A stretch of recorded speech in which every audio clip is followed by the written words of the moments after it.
সরকারি গাড়ি, সরকারি বাড়ি, সরকারি ফ্ল্যাট, সরকারি প্লট গ্রহণ করবে না।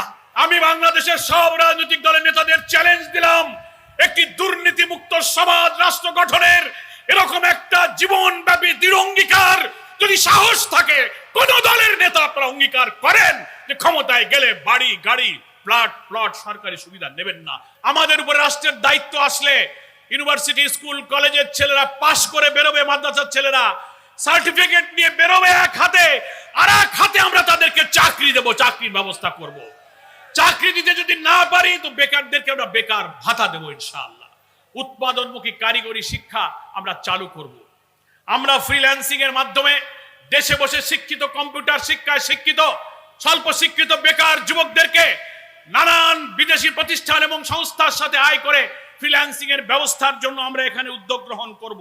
বাংলাদেশের 12 কোটি ভোটারের প্রায় 4 কোটি যুবক নতুন ভোটার এইবার ভোট দেবে ইনশাআল্লাহ। আমি ডুমুরিয়ার যুবক, তরুণ, ছাত্র, তোমরা যারা নতুন ভোটার হয়েছো, তোমাদের স্লোগান হবে তরুণ প্রজন্মের প্রথম ভোট দাঁড়িপাল্লার পক্ষে হোক। সবাই আমরা দাঁড়িপাল্লার পক্ষে যুবকরা ভোট দেব। পাড়ায় পাড়ায় ভোট কেন্দ্রে সকাল বিকাল দলে দলে আমরা দাঁড়িপাল্লার পক্ষে ভোট চাইবো। বলবো আমরা যদি নতুন বাংলাদেশ, মানবিক বাংলাদেশ, আমাদের ন্যায় বিচার, বৈষম্যহীন সমাজ, একটা কল্যাণ রাষ্ট্র, পবিত্র কোরআন সুন্নাহর ভিত্তিতে যদি পেয়ে যাই, জুলুম থাকবে না, ইনসাফ হবে। ইসলামী দল, রাজনৈতিক দল, আলেম ওলামা, পীর, মাশায়েখ, স্কলার এখন ঐক্যবদ্ধ হচ্ছে। প্রত্যেকটি জায়গায় যে দলের যিনি জনপ্রিয় আলোচনা সমঝোতায় মনোনীত করে একটা জায়গায় আমরা এবার ইনশাআল্লাহ ভোট দেব।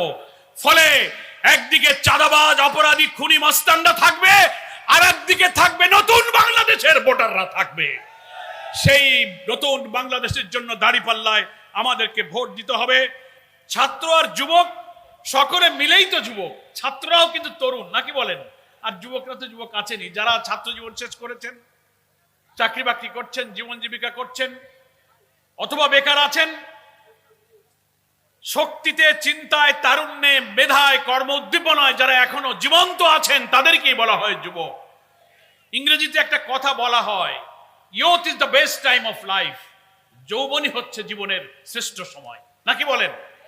পৃথিবীর যত আন্দোলন, যত সংগ্রাম, যত ভাঙা গড়া, ইতিহাসের সভ্যতার ভাঙন এবং